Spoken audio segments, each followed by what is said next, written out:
Okay, so this is chapter 9, constructed response assessment. And this includes completion, short answer, and essay items.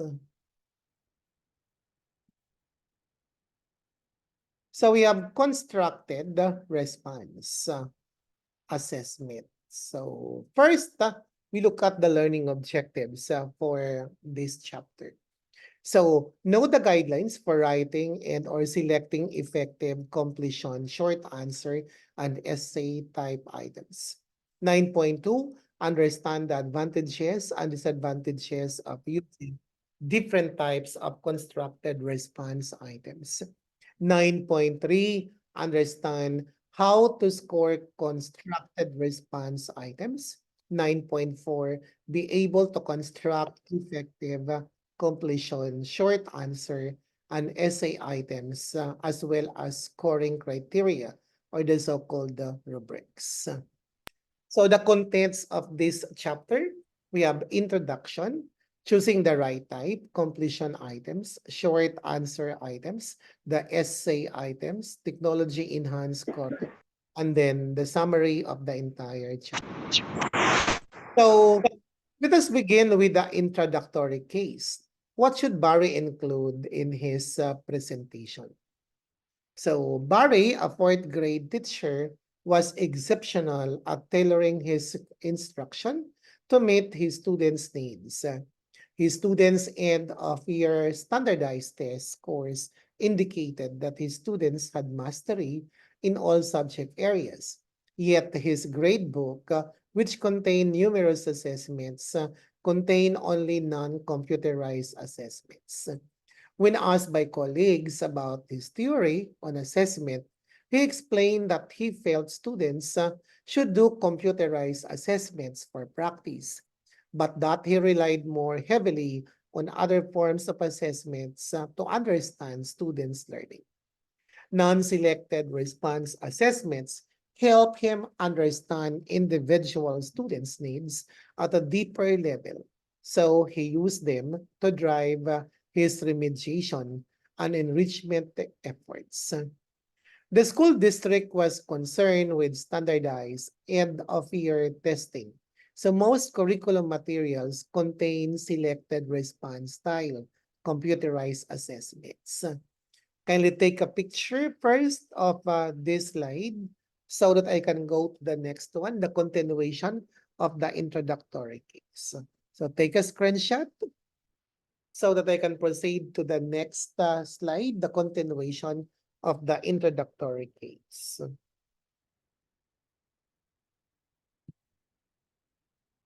Done? Done, sir.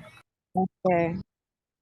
So Barry created his own constructed response assessments.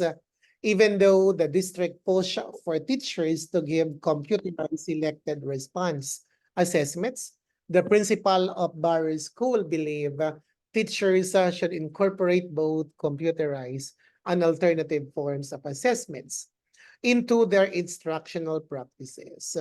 She believed the latter could help teachers determine what students know, understand, and can do at a deeper level, and that successfully design alternative assessments could equally impact learning. In an effort to move teachers forward with this notion, the principal asked Barry if she would provide a 20-minute professional development session at the next faculty meeting. Barry's focus should be on the nuts and bolts of creating constructed response assessments. She told Barry to keep his information applicable to all subject area and to focus on constructed response assessments. Other forms of assessments such as performance assessments would be presented by other teachers at future faculty meetings. So again, take a screenshot of the slide. So listen carefully because I'm going to give a question and I'm going to let you answer the introductory case. Okay? So I would like you to take a picture of the first and second slide of the introductory case. Because at the end of the chapter, I'm going to give an activity to give possible answers to the introductory case. Okay, so this is the introduction. When you encounter CR, that refers to constructed response. So constructed response items require students to recall answers to questions with no cues to the correct answer. So sometimes we call this one as the supply type, no? Constructed response or the supply type. And then this kind of assessment allow teachers to determine if students have a thorough understanding in terms of content, can apply knowledge to solve problems, or it might be about the reasoning ability of the learners. CR items in writing or orally can be used formatively. So you know already the meaning of formative assessment, no? For monitoring the progress of the students during the teaching learning process.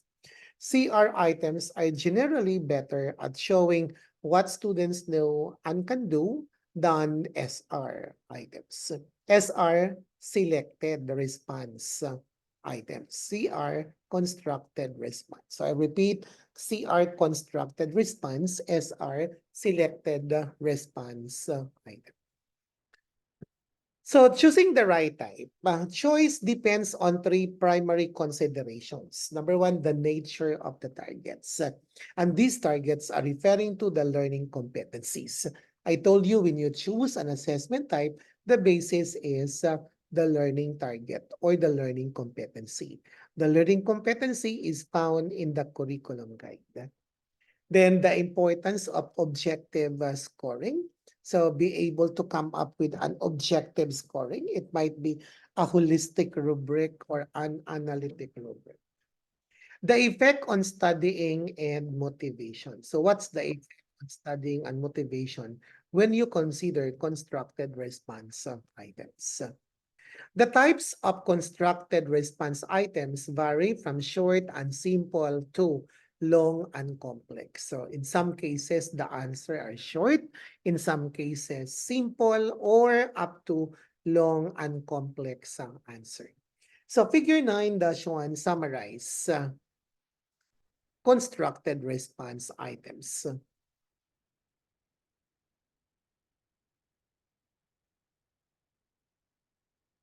Okay. So choosing the right item, sentence completion and fill in the blank are shortest. So fill in the blank is actually very common. So best for measuring knowledge and simple understanding. Can cover more content compared to more complex constructed response items. Have the most objective scoring. Typically, only one correct answer. And at the same time, may encourage students to memorize the material and very basic. Let's have to memorize the material. Otherwise, they could not actually provide the correct response. Short answer item. So provides less coverage of content, are somewhat more subjective in how they are actually scored because in the short answer, some answers would vary, but still the thoughts, the ideas are actually the same. They're actually written in different perspective, in different words, but the thoughts, the ideas presented in the statement are just the same. Promote more understanding and application of knowledge. Then the third one, essays, can cover much content, no? Encourage deep understanding and reasoning. Grading can be very subjective. That is to be to be of to be objective in the grading, we have to make use of rubric. It's either a holistic rubric or analytic rubric. So choosing the right type, papers, projects, and performance assessments. So cover the least amount of content, emphasize application, deep understanding, and reasoning. Now, each type of CR or constructed response item affects students differently. The more complex the task, the greater the effort and intrinsic motivation needed. It's a trade-off, and at the same time, a mix is usually needed. A mix of different cognitive abilities from remembering stage up to the creating stage, from lower order thinking skills to higher order thinking skills. So this is actually what I mentioned earlier about figure 9-1, considerations for using different types of constructed response items. So we have completion or fill in the blanks, short answer, then the essay.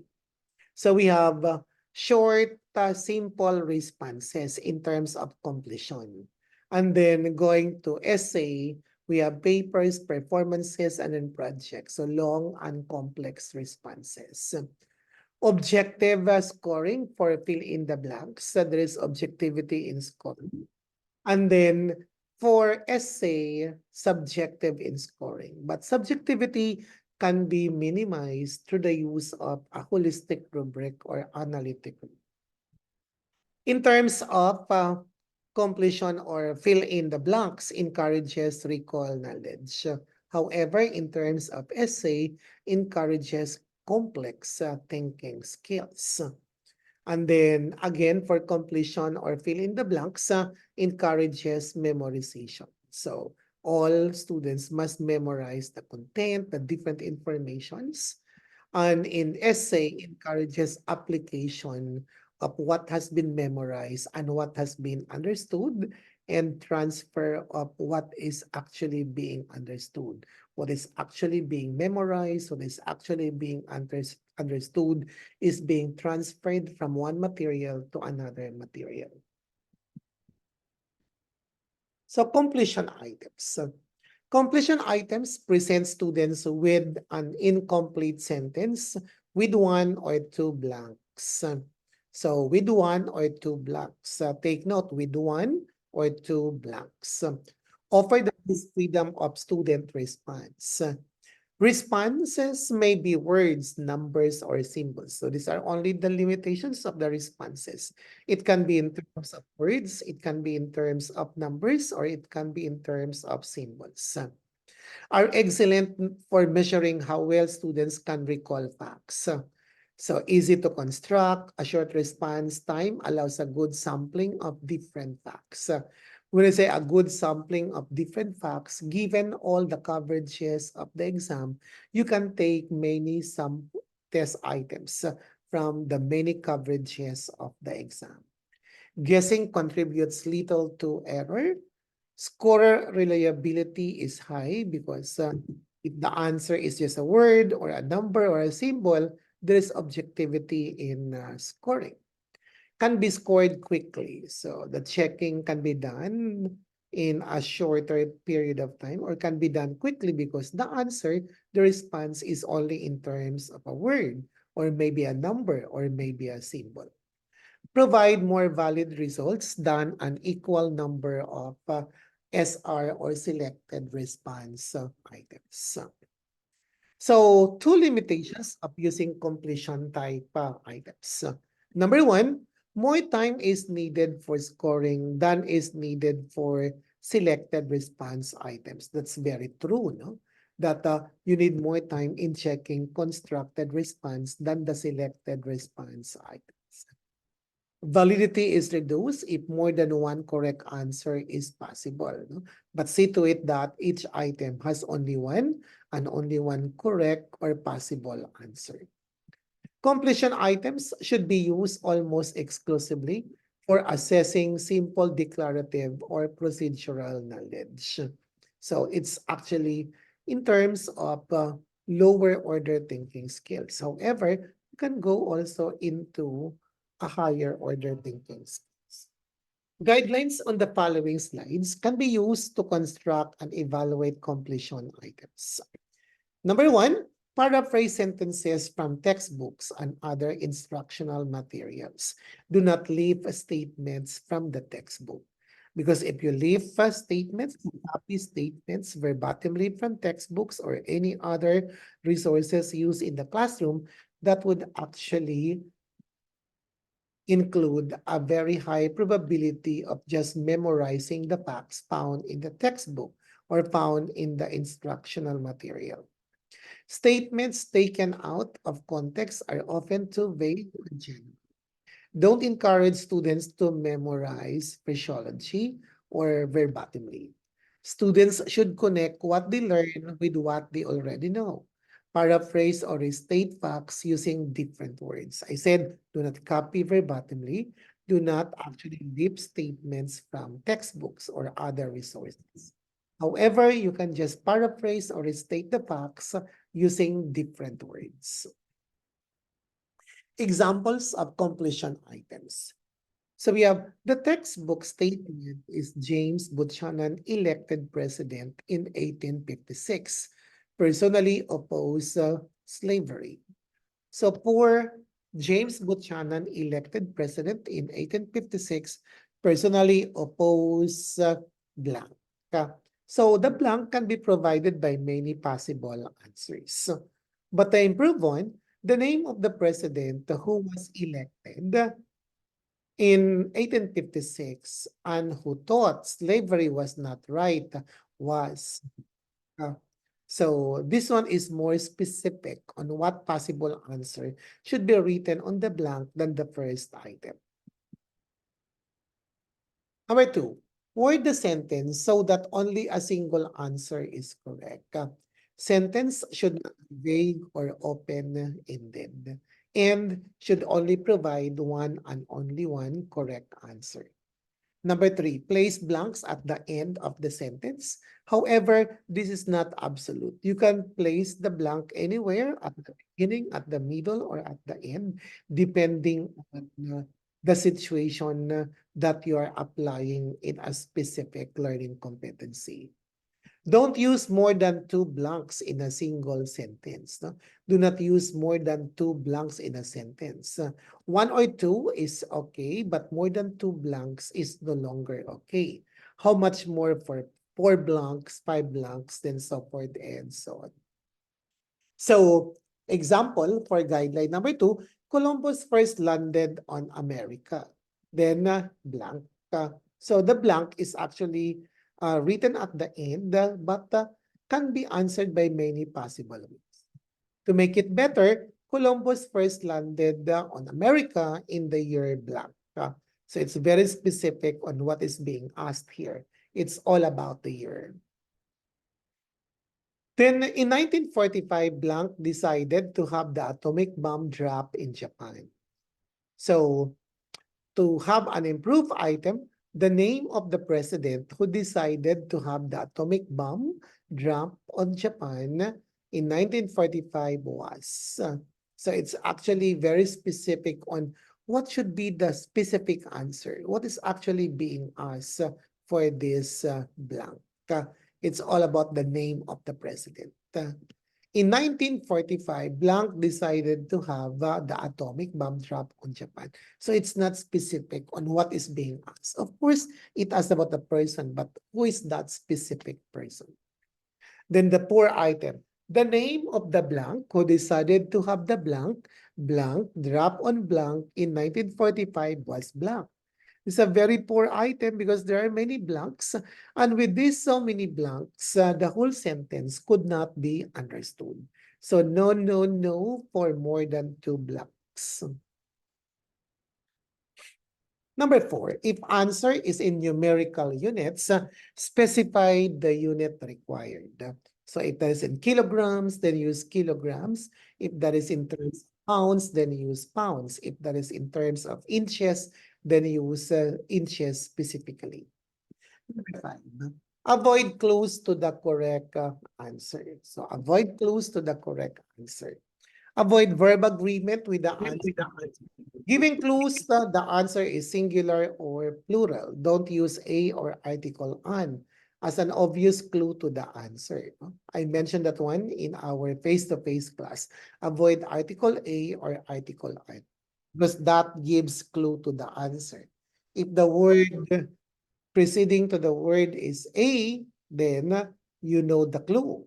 And if that is actually an article on, then you know what is the starting letter of the word that follows article on. So there is a specific usage on how to use article A. an article on. Be consistent in the length of the blanks.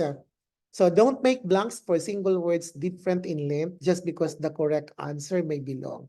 Because the answer is long, the blank is long.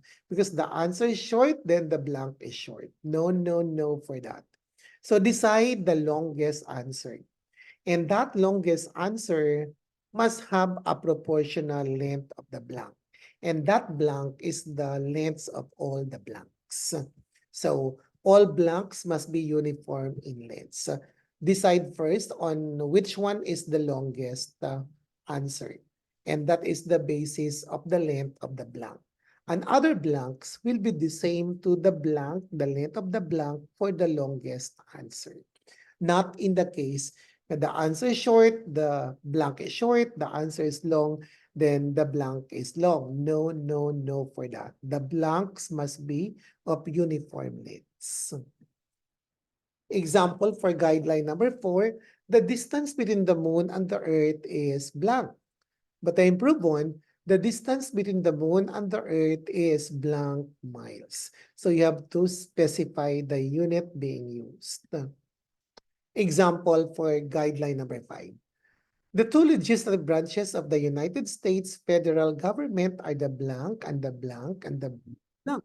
So there are more than 2 blanks, so not allowable. The improved one, the two legislative branches of the United States federal government are the blank. So it can only be 1 blank or it can be 2. So maximum is 2.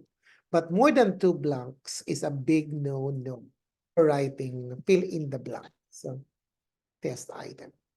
So figure 9-2, checklist for writing selected completion items. Is verbatim language from instructional materials avoided? Is the knowledge being assessed? Is a single brief answered quickly? Is the blank at the end of the sentence? Is the length of each blank the same? Is the precision of a numerical answer specified? Is it worded to avoid verbal clues to the right answer? If all the answers are yes, then actually follow the rules for constructing constructed response items. Any clarification about this checklist and about the guidelines? And I want you to read also the 2 different materials in the 2 folders that I checked. The one about a quick guide for writing test items and the one that you have researched. Different authors have different presentations of guidelines in the construction of constructed response items. Any clarification? None, sir. Of the many, of the 50, only one is responding. How about the... None, sir. None, None, sir. none so None. far, sir. Okay, so let's go to short answer items. So in the short answer items, they require students to supply answers consisting of 1 word, a few words, or a sentence or 2. So these are actually the things to consider. Short answer, it can be 1 word, a few words, it can be 2 or 3, or maybe 4, or maybe a sentence or 2. It can be 1 sentence or 2 sentences. So these are the things that define short answer. When can you say the answer is short? So number 1, 1 word, a few words, maybe 2 or 3 words. Then it can be a sentence or 2 sentences. And these sentences are simple sentences. It can be 1 simple sentence or it can be 2 simple sentences. So generally preferred to completion items for assessing knowledge targets. So similar to questions used during instruction, the type is familiar to students, more direct than completion items, then easier to write. Short answer items are best stated in the form of a question. So which state is surrounded by 3 large bodies of fresh water? Questions can be stated in the general direction. So define each of the following terms. No? That's very common. And maybe you have taken an exam about this. No? Define each of the following terms. The third one can require responses to visual stimuli. Name each of the countries identified with arrows A to D. So this actually a given figure with arrows from A to D, and then that is actually visualizing stimuli. Advantages of short answer items. Number one, students can respond to many items quickly. A good sample of knowledge is obtained. In terms of remembering, you can have a good sample from different learning competencies. Guessing is avoided. Scoring is fairly objective. Why fairly objective? Because the answer could be one word or maybe a few words. It can be a simple sentence or maybe two sentences. But both sentences must be simple sentences. Results are generally more valid than those obtained from SR or the selected response items. Main disadvantage is that scoring takes longer because the answer could be a sentence or maybe two sentences or maybe a few words, so the checking would take a longer period of time. Is more subjective than completion or SR items because especially in one sentence or two sentences, some ideas might be differing from the ideas of the checker or the teacher that would create subject. Guidelines for short answer item. Number one, state the item so that only one answer is correct. So the same to multiple choice, matching type, each item must have one and only one correct answer. That's the reason why we classify that one as objective type of exam because each item must have one and only one correct answer. If more than one answer is correct, the answer is vague and the result is invalid. If a word answer is the correct response, use a single short blank. Remember, if one word answer is the correct response, use a single short blank. Example for guideline 1. Where is the Eiffel Tower located? So improve. In what country is the Eiffel Tower located? Or name the country in which the Eiffel Tower is located. So that's the improved one.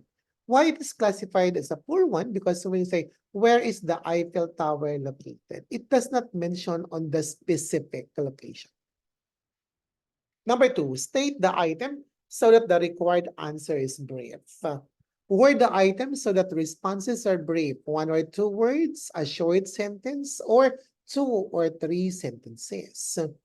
Offer clear directions. Indicate when students should not repeat the question in their answer. Because there are some cases that when the student would answer, the question is repeated. So in answering the short answer, do not repeat the question because that would make your response longer. No? Give the answer directly. Provide space or that indicate the length of the response. So provide a space or blanks that indicate the length of the response. So unlike in fill in the blanks that all blanks must be uniform, but in this case, it would depend on the length of the response. Long response, long blank, short response, short blank.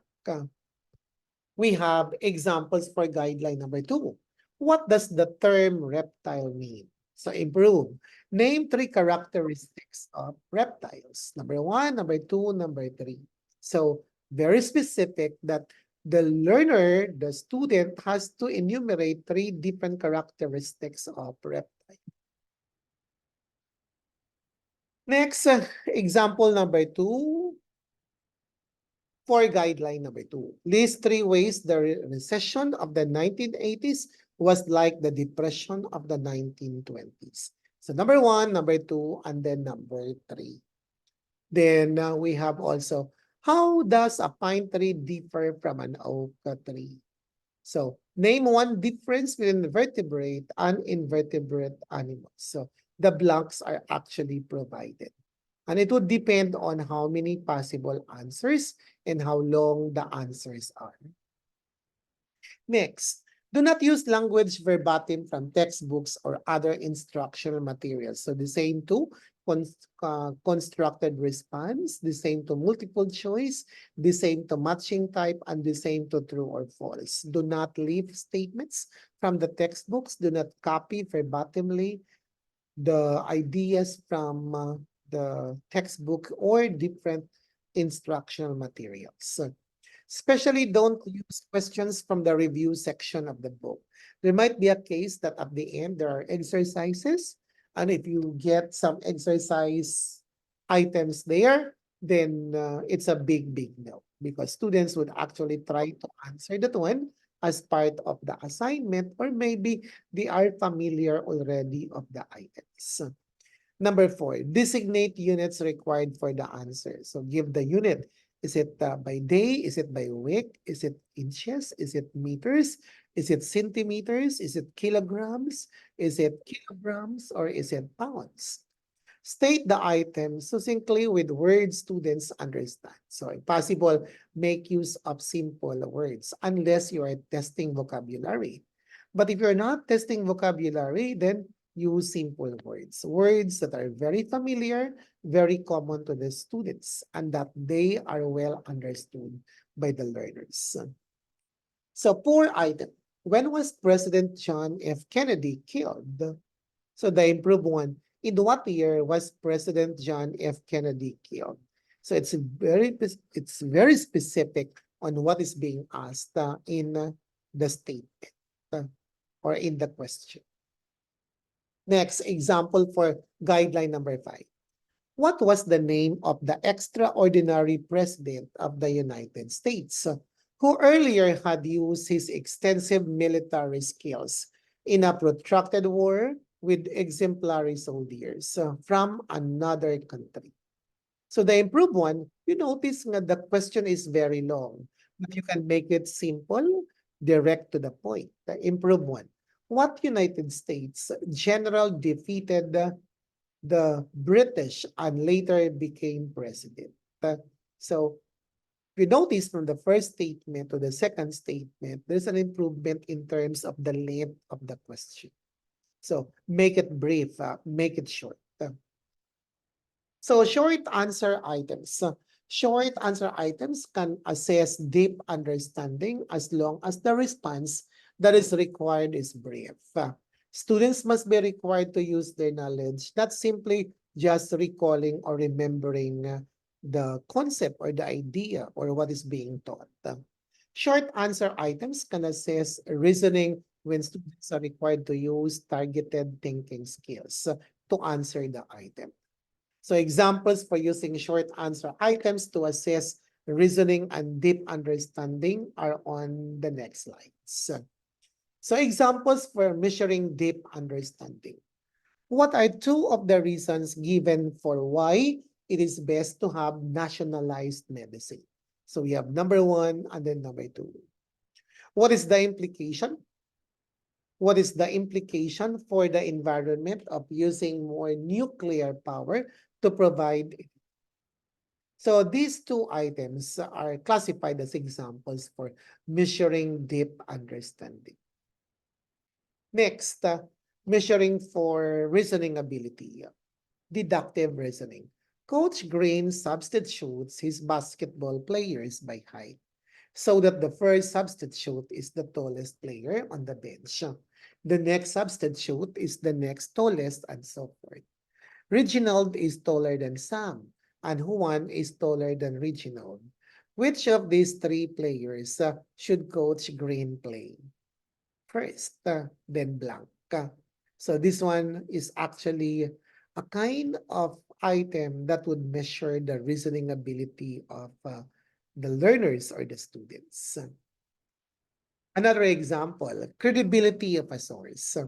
The principal needs to decide if the new block schedule allows teachers to go into topics in greater detail. He can ask a parent, a teacher, or a principal from another school. Whom should he ask to get the most objective answer and why? So again, This one is actually based on the ability to measure reasoning. Next one. Still on analysis and prediction, still on reasoning ability. People want health insurance, but they don't want to be forced to buy it from a company.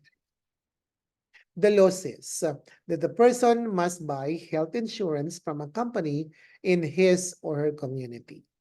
What action by the people is most likely? So still part of reasoning ability. Next, still on analysis and prediction. Explain how a plant, a mouse, a snake, and a human can be part of a food chain. This one is a very common topic in biology or in biological science. So this one is calling for reasoning ability. Then another one in interpretive exercise, although I mentioned that one already in the previous chapter about interpretive exercise. So the graph is provided. What is the average speed for all years together? Show how you got your answer. So average speed is in terms of blank, then how? So this one is again in terms of reasoning. Interpretive exercise, but there are no selected response items being formulated. However, the student, the learner, will be the one to provide the response. So checklist for writing, selecting short answer. So number one is only one answer correct. So that is not only for short answer, but all types of objective exam. There must be one and only one correct answer. Are questions from textbooks avoided? So is it clear to students that the answer is brief? Is the precision of a numerical answer specified? Is the item written as succinctly as possible? Is the space designated for answers consistent with the length required? Are words used in the item too difficult for any students? So if the answer is all yes, then you actually follow the guidelines for writing short answer. Any questions? None, sir. None so far, sir. Answer. Okay, I'll go back to for the assignment in this chapter. So second assignment.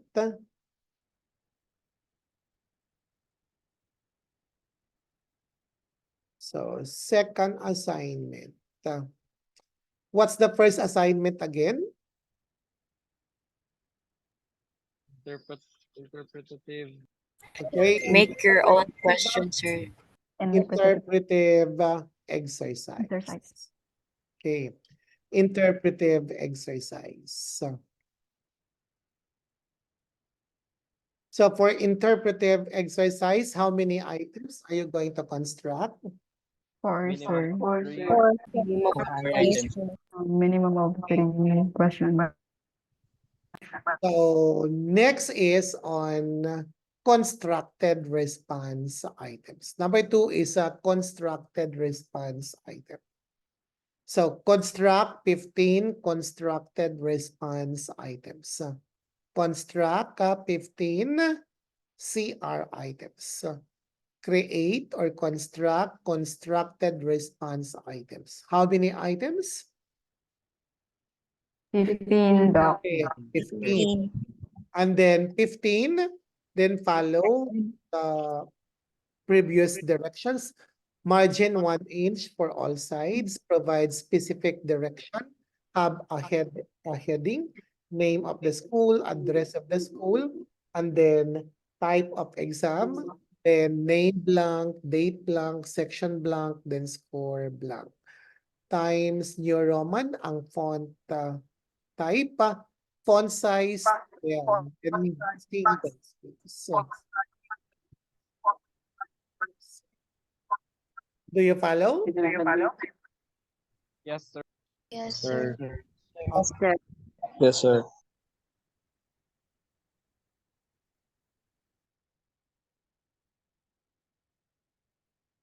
So next is completion item. Completion item. So 15 items, completion. 15 items, completion items. So 15 items, completion. The same name of the school, address of the school, name blank, then section blank, date blank, then score blank, then the direction, then the completion item. And then you're going to construct 15 items. Single space, font type, Times New Roman, font size 12, then single space. So for all the requirements, starting from interpretive exercise, the constructed response, the completion item, you are not going to provide TOS. No, do not provide TOS, do not provide also the curriculum guide. Then short answer, no? Short answer. 5 items, short answer. 5 items, short answer. So 5 items, short answer. So again, name of the school, address of the school, name blank, section blank, date blank, then score blank. Then the specific direction and the 5 item short answer. And the 5 item short answer. The same margin is 1 inch for all sides. Font size 12, font type Times New Roman, then single space.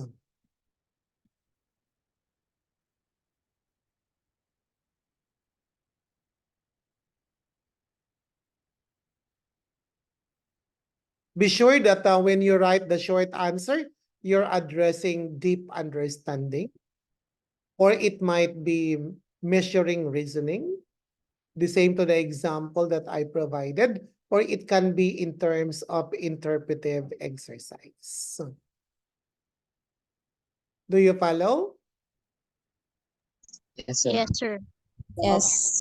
So do not forget to follow the checklist in writing constructed response, completion response, then the short answer item. Okay, so how many assignments all in all as of this time? Starting from interpretive exercise, then constructed response, completion response, and then the Short So, So let's go to Four, sir. essay items. So essay items require students to organize and integrate information, interpret information, give arguments, give explanations, then evaluate the merit of ideas. This kind of assessment, essay items, are very excellent for measuring deep understanding and mastery of complex information. Research indicates students study differently for essay test. The way you study for an essay and the way you study for an objective type of exam is different. And that is proven by different research findings. So when students would know that the exam is essay, when students would know that the exam is objective, the kind of studying that they're going to apply is also different. The way they study for an essay is different. The way they study for objective type of exam is also different. However, it has to be taken into consideration that writing skill is mandatory for essay item. There are two types of essay items. So you have restricted response and the extended response item. So under restricted response item, also called a short essay, no? Restricted response. Some books are calling this one a short essay. Answer is relatively short and simple. Used when more content is covered. Tends to have one correct answer. So extended response, answers are longer and more complex. Used to integrate learning from several sources. Response is a more holistic and individualized. Often, many different responses are appropriate. So when you're going to look the characteristics on what is restricted, what is extended, then look at this different characteristics as found in the slide. Normally, the answer of a restricted essay is shorter than the answer of an extended response. In a restricted response, there are conditions being provided by the teacher. The teacher would actually restrict in what way the essay item will be answered. However, in the extended response, there are no restrictions provided that they can answer the essay depending on what the student would like to answer. There are no restrictions provided. So examples of restricted response essay items. Write a brief explanation on why hurricanes are more likely to strike Florida than California. Why are tomatoes better for your health than potato chips? What is the effect on inflation when the prime interest rate is being raised? So if you notice, there are actually restrictions on how you're going to answer the essay item. There's a microphone that is not muted, so kindly mute your microphone. Examples of extended response essay items. Explain how the fertilizer farmers use to grow crops, how much and what type may pollute our lakes and streams.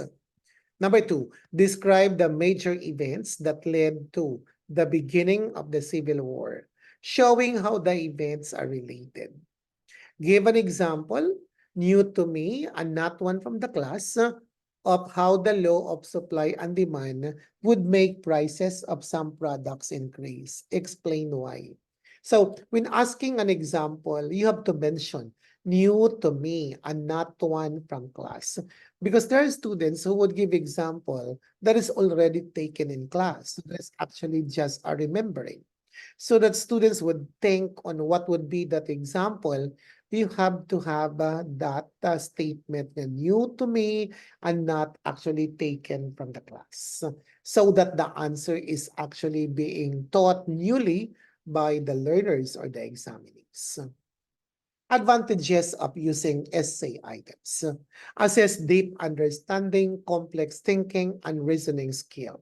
Motivate better study habits, provide flexibility in the response, measure students' ability to communicate their reasoning, typically take less time to develop, but it would take a long time to check the different essay answers or responses. Disadvantages of using essay items. Reading and scoring responses is time consuming. Yeah, that's actually very true. Especially when providing meaningful feedback, or we have to give feedback to their responses. So it would take a long time. Typically, only few essay items can be given. You could not give many essay questions because each item would take a long time. So minimally, we can actually provide few items.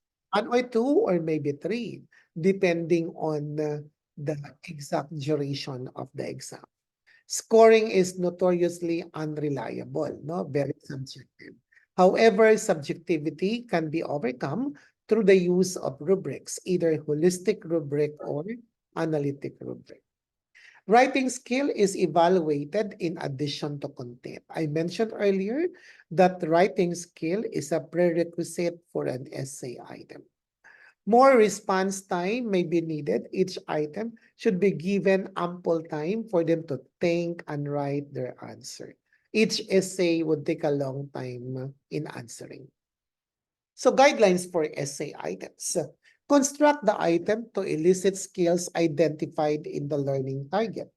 Easier to align restricted response items to learning targets. So extended response items can be matched to the skills assessed using the scoring criteria.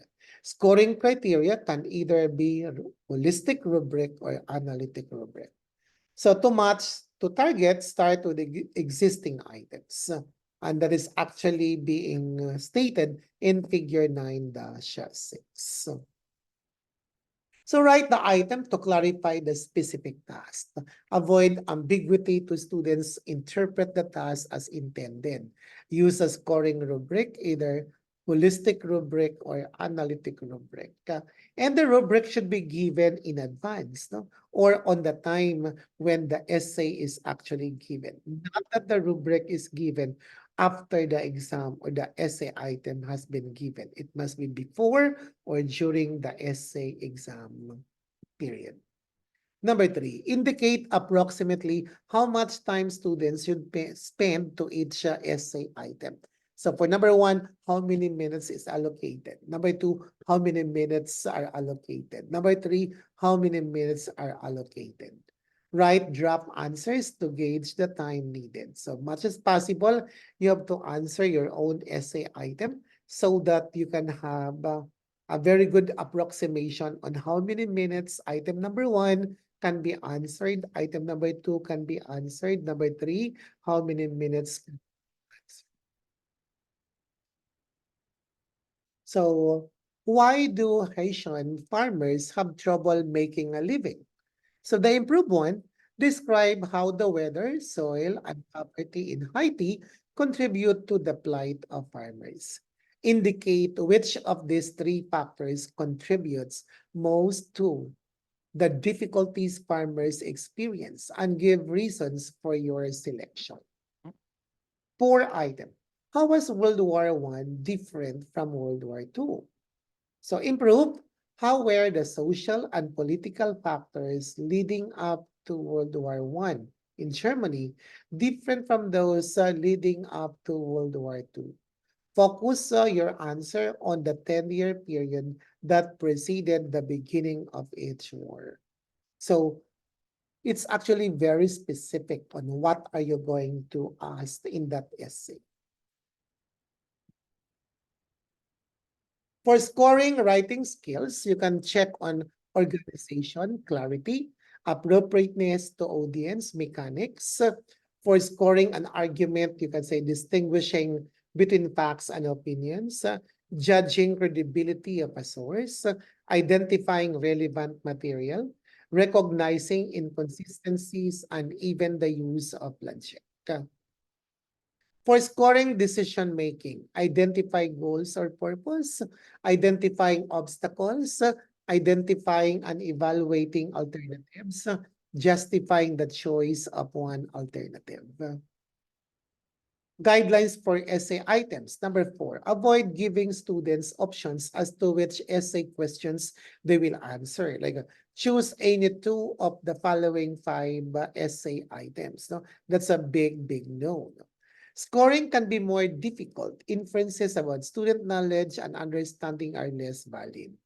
Teacher can select from options rather than the students.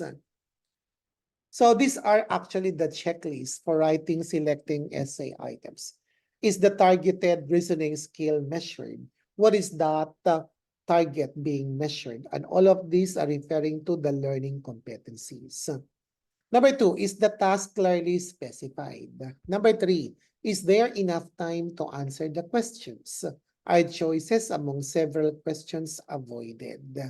If all of the answers are yes to these questions, then you are actually following the guidelines in constructing essay items.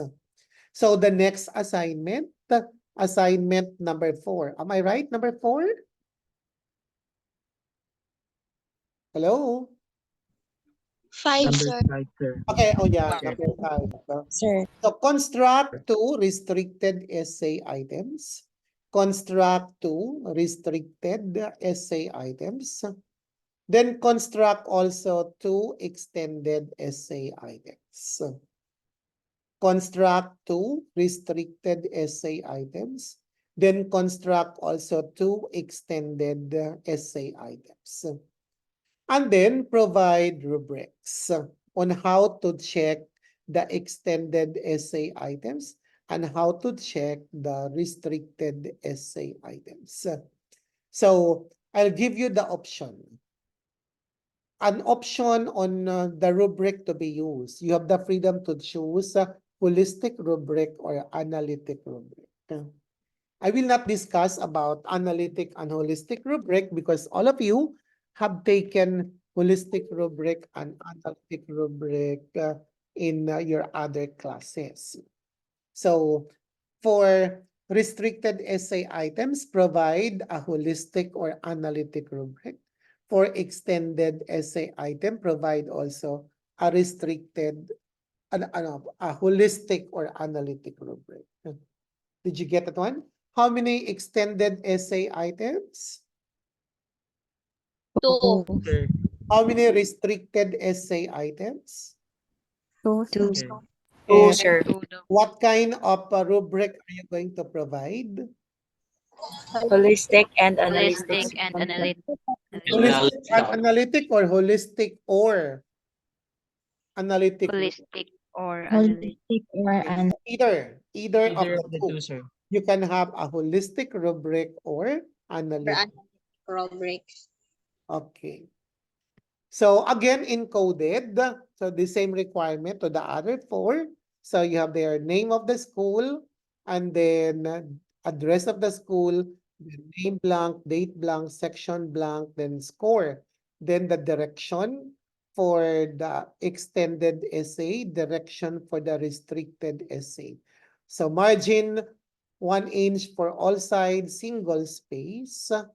And then font size 12, font size type times New Roman. All bond papers no for all requirements are long. All bond papers for all requirements are long. Okay, so figure 9-6 sample item stems for assessing thinking skills. So, skill, inference, STEM. Based on the cases presented, what is likely to occur in 3 years?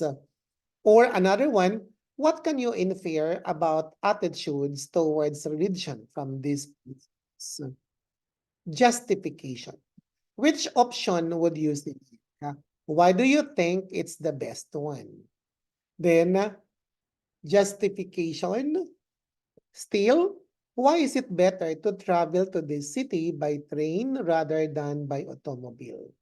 Comparison.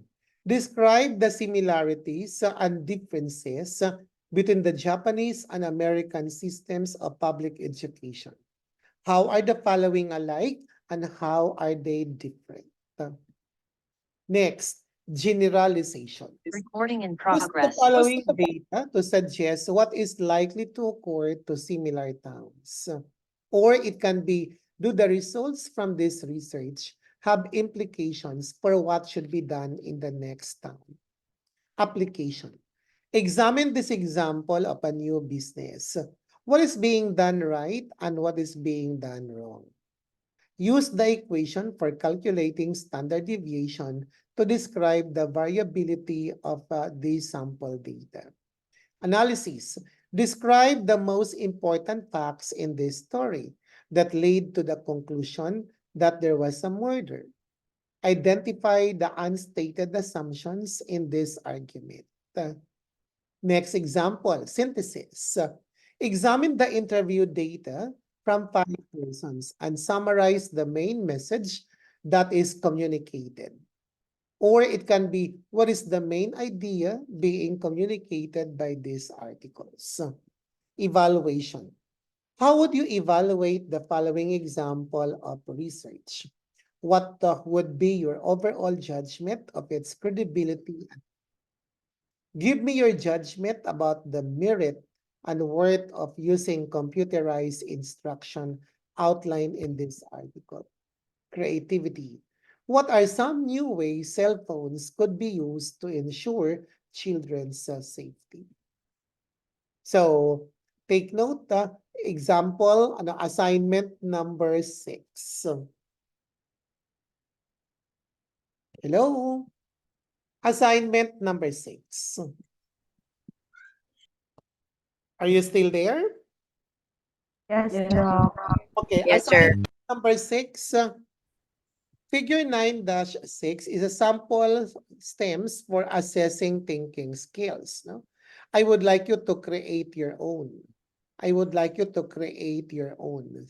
So, the same, follow the table, skill, and then STEM. No? Construct a table. The title should be Sample item stems for assessing thinking skills. That's the title of the table. Sample item stems for assessing thinking skills. This is assignment number 6. So first column, the skill column. The second column is the STEM. So the same follow, number 1, inference, justification, comparison, then generalization, application, analysis. Then you go to synthesis, evaluation, then creativity. So in the second column, I want you to create your own example. So just copy all the skills in the first column. But in the second column, in the STEM column, you have to make your own, construct your own. And for inference, I want to see 2 stems or 2 questions. Justification, 2 questions. Comparison, 2 questions.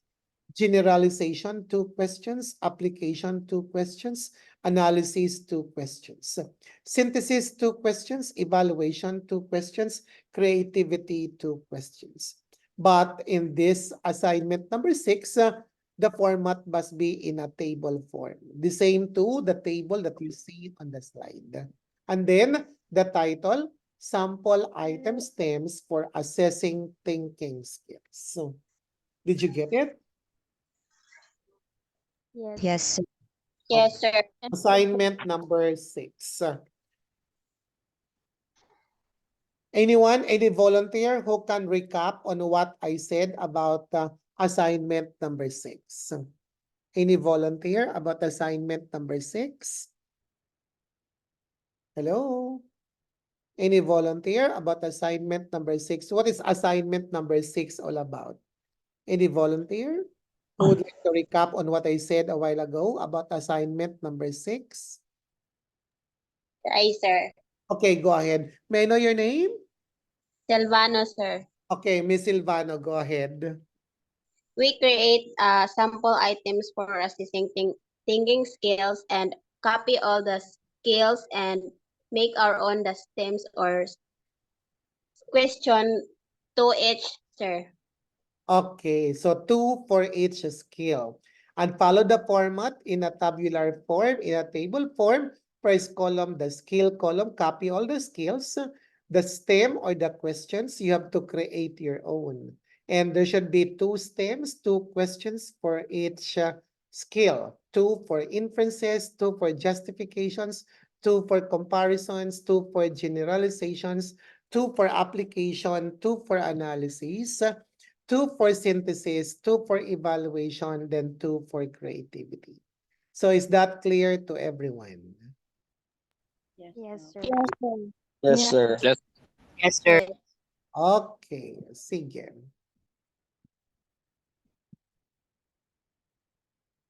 So scoring essay items. So scoring essay items is difficult, no, and very subjective.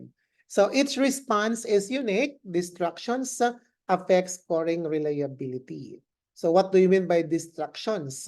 Like you are checking an essay and then your co-teacher is actually talking to you and you are distracted, or maybe there are actually many teachers are very noisy in the faculty room and they distract you. Or maybe you are checking the papers at home, your children are very noisy, your husband is actually getting mad at you, so they are actually distracting you in the scoring of the essay item. Thereby, there is a unreliability of the scoring.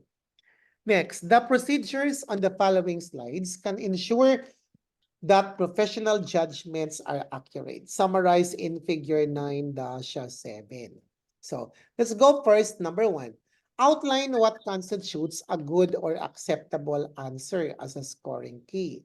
So completed before scoring begins. Avoid influence of initial answers, lessens the influence of extraneous factors.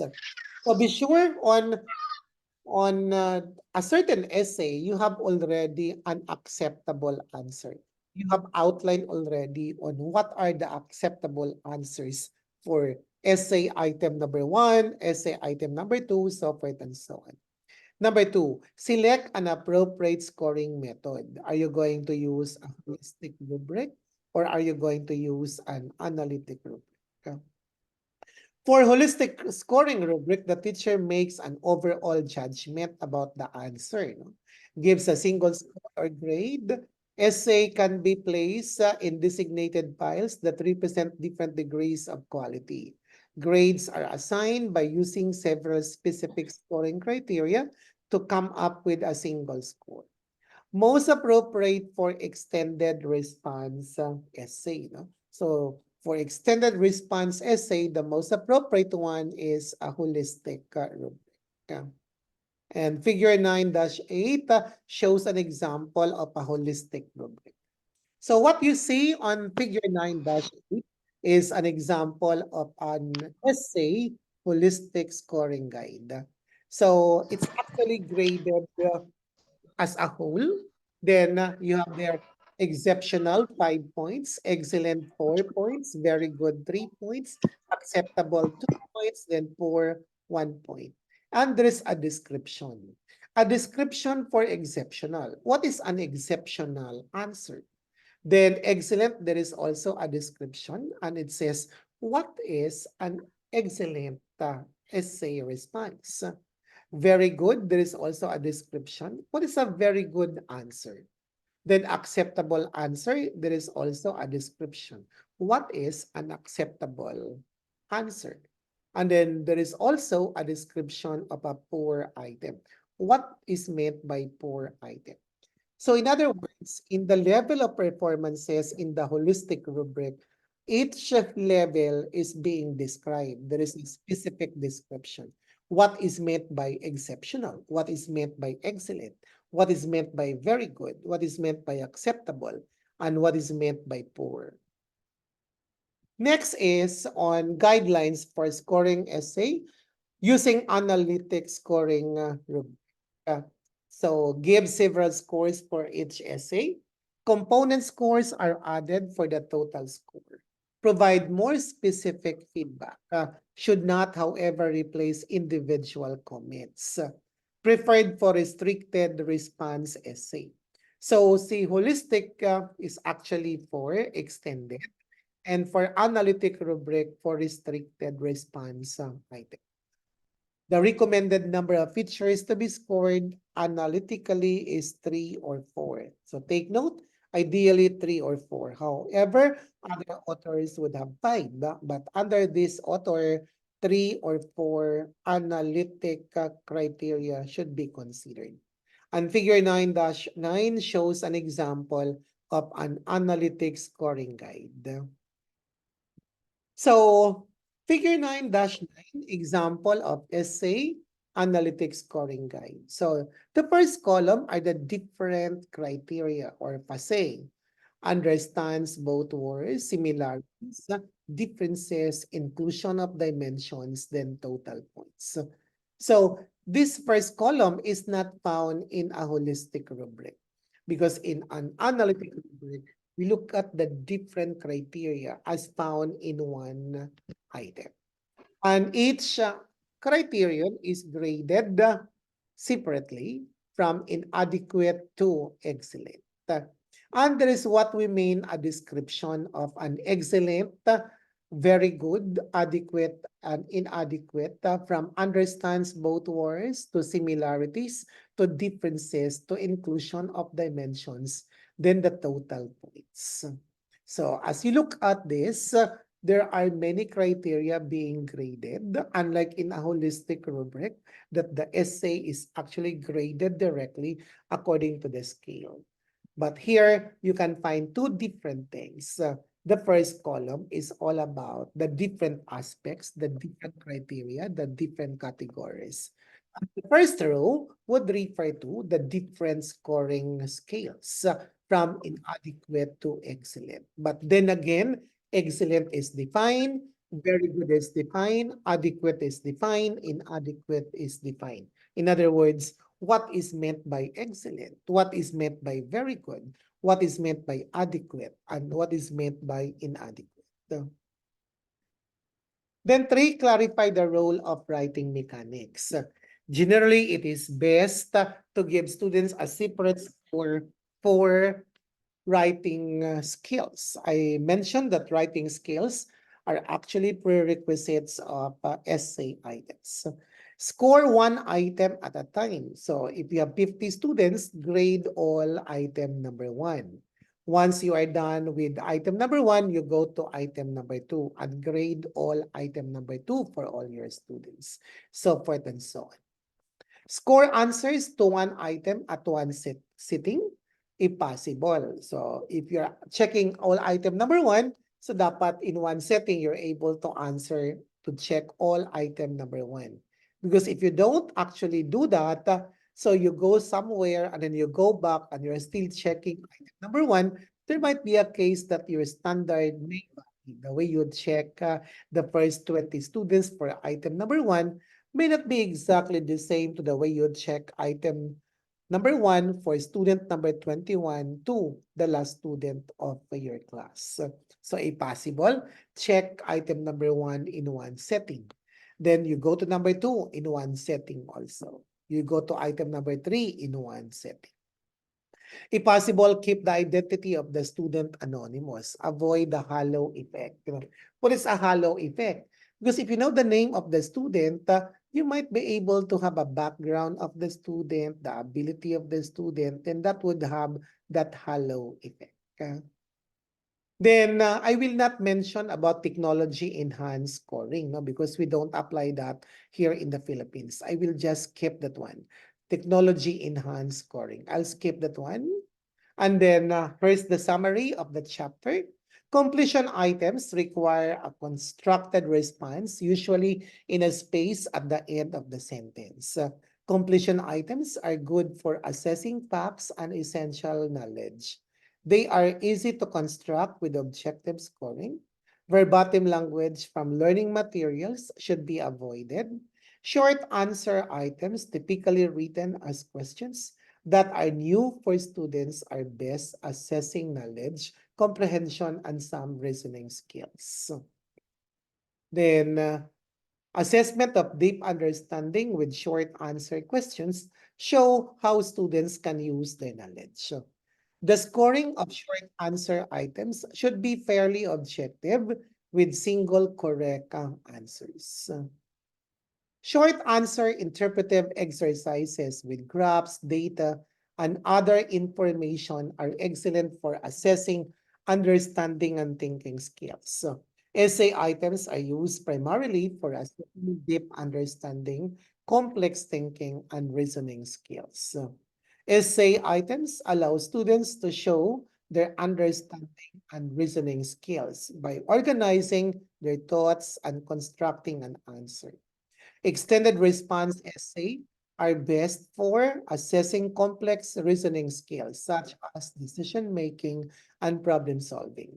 Restricted response items are better for assessing specific thinking skills, comprehension, and application. The major disadvantage of essays is in the scoring, which is time-consuming and fraught with many potential sources of errors. Good essays clearly define the task to students, specifically in terms of the skills that will be assessed. Students should know about how much time to spend on each essay item, and the option to choose items should be avoided. The scoring of essays is enhanced when an outline of an acceptable answer is made before testing the students, meaning an answer key for the essay items, addressing all possible answers. The correct method of scoring is used, either holistic or analytic rubric should be provided, and must be provided also to the students during the exam. Scoring is done by a question, not by student. The score of papers is changed. Answers are anonymous.